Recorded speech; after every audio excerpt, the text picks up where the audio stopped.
Now it's time for Viking Mail Call, a weekly show where you, the fans, get to ask the questions on your mind and have them answered by former Minnesota Vikings linebacker and coach, Pete Bercich.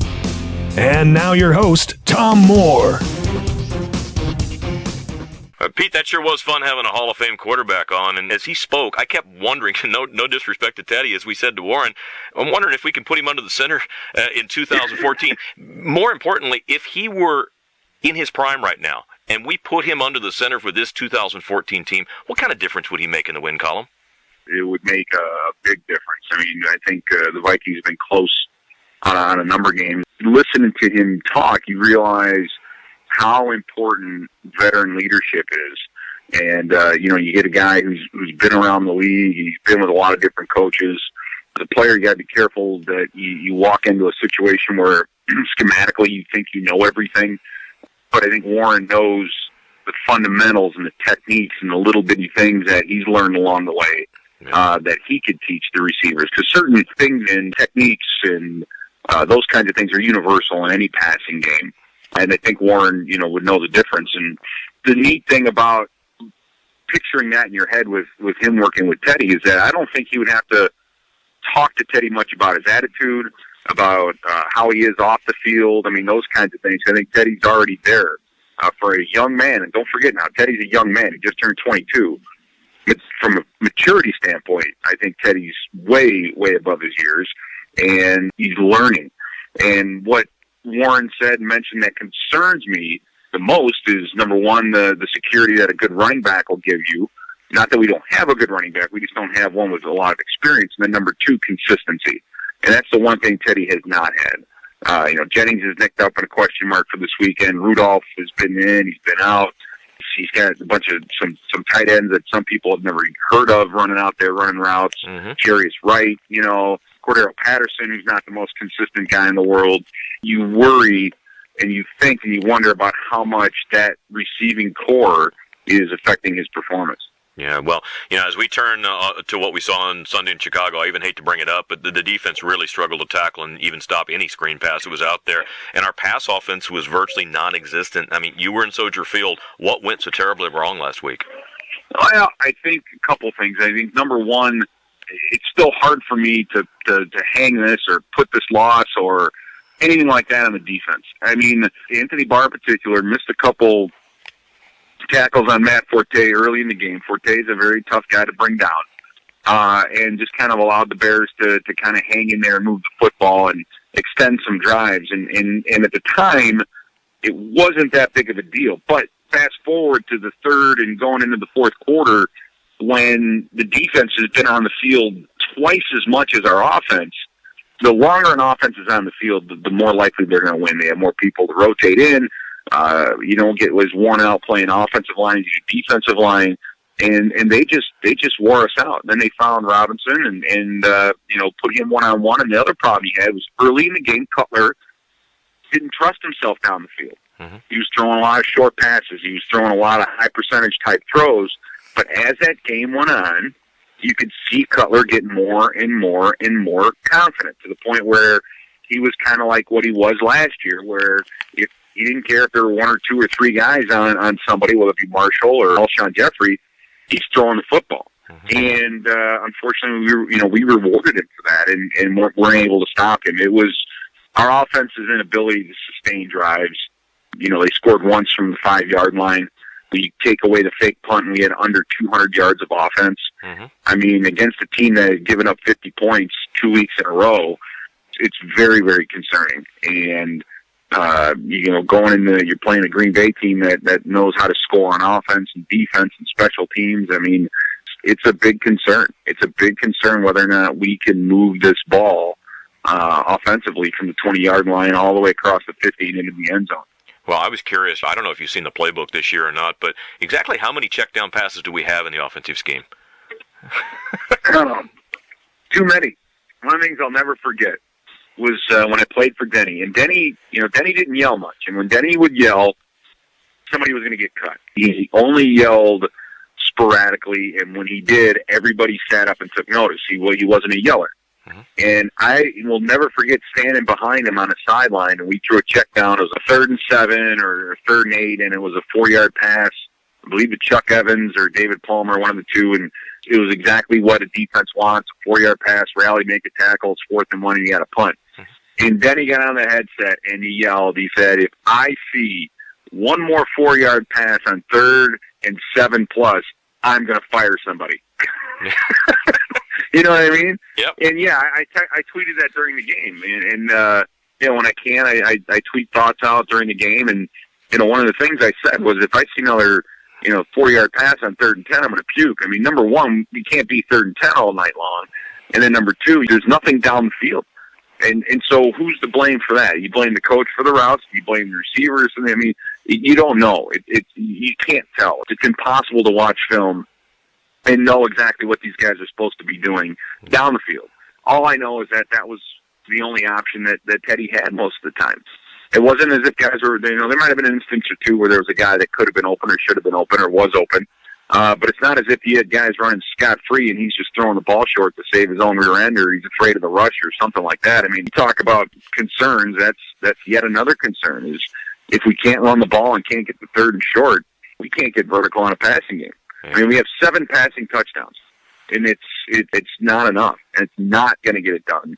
And, how are we going to fix it throughout this year? And again, I go to Warren's conversation with how much of it is dependent upon receivers and consistency, which none of which we have. It's concerning, and hopefully, Teddy will find a rhythm with somebody in that group and turn things around. You talk about him getting the help of the running game, and you've got Ozzie out, who's got a concussion, likely not going to play this week, and McKinnon's struggling with a back injury. Now we got a new running back. We've got Ben Tate in the fold. What skill set does he bring, and will he provide an immediate impact to our rushing attack? I think what normally you see when you bring in a guy like Tate in a short week, we saw that, I believe, last year when the Browns brought Richardson in. You're going to see a handful of plays that he'll be able to do, because he won't be able to learn the entire offense, especially protections, that quickly. So if he's in the game, he's most likely going to get the football. But what he can bring is some power, and some speed and just some juice to a backfield that, right now doesn't have any. I think Jerick McKinnon has done a wonderful job as a rookie. He's developed. I do believe that in the Bears game, there were holes there and there were openings, but he wasn't hitting them fast enough. He was waiting a little bit too long. Sometimes against certain defenses, especially the more 3-4 that you get, you've got to be patient. You've got to let those things develop. When you're dealing with a 4-3 style of defense with a gap control attacking, more like what the Bears were doing, those gaps open up and close very quickly, and he wasn't just getting downhill fast enough. So hopefully, Tate can bring some of that to the game on Sunday. And again, I don't expect him to be able to carry too much of a mental load. I think they're going to have a number of specialized plays for him, 5-6 plays maybe. And maybe that's enough. If they work, that could be enough. Who knows?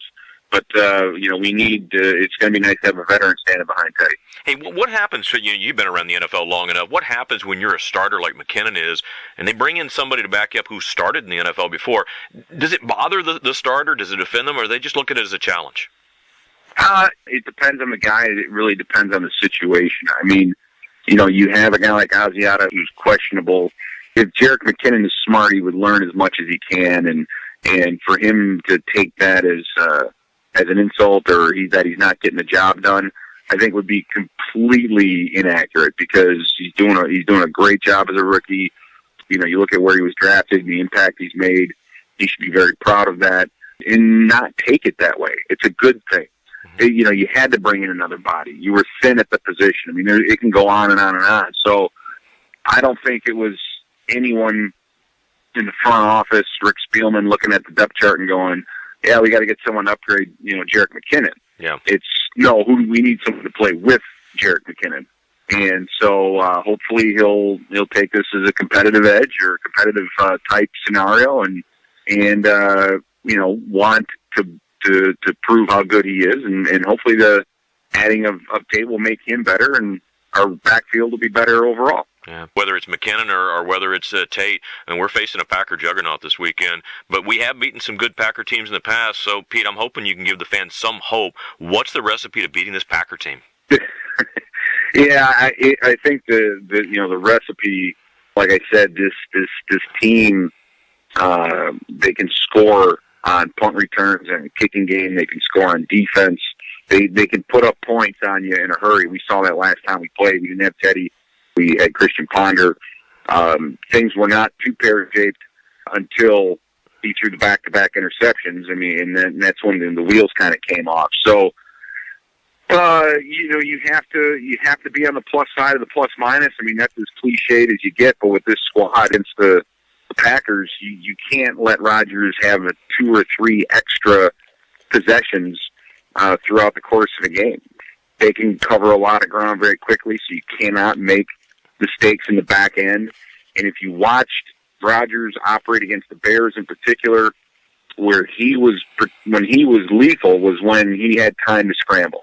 Because you listen again to Warren, you talk about receivers and quarterbacks being on the same page.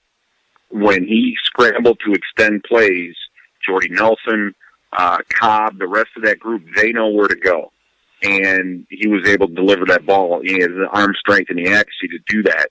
So you cannot let Rodgers sit back in the pocket, scramble, extend plays. You need a disciplined pass rush. If he's throwing 10, 15-yard or 10-yard slants and they're beating you with run after the catch, you got to live with that. You got to live with it. You just can't let him have the 30-plus yard pass. Yeah, you mentioned that. You mentioned Jordy Nelson. I mean, he kills us every single game we play him. If you were the Vikings defensive coordinator, what would you do to limit his yardage and opportunities? I don't know. Maybe pray for another bus accident or something. Yeah, or lock him in the bus, or lock him in the locker room.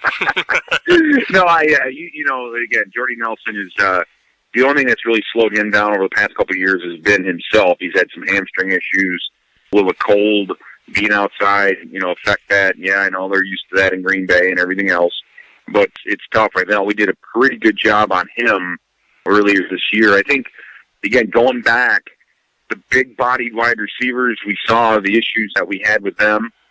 But I think overall, Xavier Rhodes, Captain Munnerlyn, they do a pretty good job against the bigger receivers. It's the smaller scat receivers, that have been giving us problems. And Jordy's not really quite one of those, type players. So I would think that they're going to want to get Jordy Nelson the right kind of matchups and, take advantage of it. But we'll see. Our DBs need to really, really step up, and a good pass rush makes them better.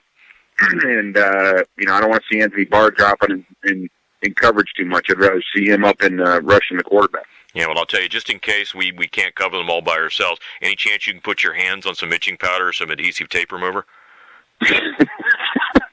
No, that's one of the oldest tricks in the book. I don't know if you can even get one of those guys to that.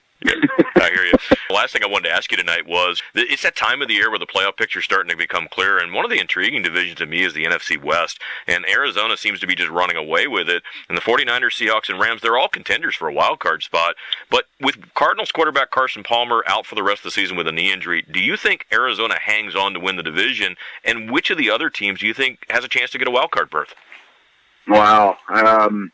You look at the Dallas Cowboys and what they've been able to do and the regeneration of their running game. Arizona, I think, is a better team defensively, I think, than people give them credit for. Ellington's a very, very solid running back out there. But losing the quarterback, again, with any team, it's a huge effect. Can they rebuild that rapport between quarterback and receiver, out there and out west? And Arizona has been sneaky good for a long, long time now. And, I think now they're in the driver's seat, and we'll see. We'll see as the attention builds, getting into the playoffs and getting down to the divisional races, whether or not, they're going to make it. And I think one of the more interesting things that I've seen over the last couple of years with teams that win divisions and get the byes, if they're new to playoffs, if they hadn't been in the playoffs a year before, those teams really, really struggle in that first game back after the bye. I mean, you saw it with Carolina last year. Teams that had made the playoffs the year before and get the bye, I don't think it affects them as much. I don't think that buys, it was so key back when I played. It was just so key to get that first week off.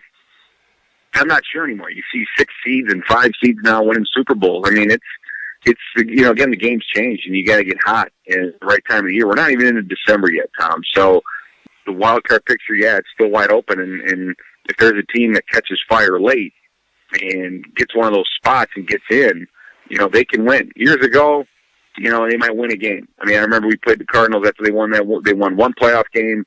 We played them in the second round, and they were just happy to be there. They weren't really too interested in winning that football game. I know that. But the game's changed, and we'll see. We'll watch it closely and see who's going to get hot in December. Well, officially nobody's eliminated yet, but you got to help the fans out a little bit. I'm assuming that we can discount 0-10 to Oakland at this point. Yeah, I think so. What a disaster that franchise has been, and you look. We played them in the preseason, and you look at that roster, and you look at them that they're trying to build a team. They have a lot of veteran players, Justin Tuck and others that have had their day. You bring in too many of those guys, and it just doesn't work. You win these days by drafting well. You bring in a key free agent here or there, but you can't build a team through free agency anymore. I mean, those days are gone. And Oakland's still trying to do it.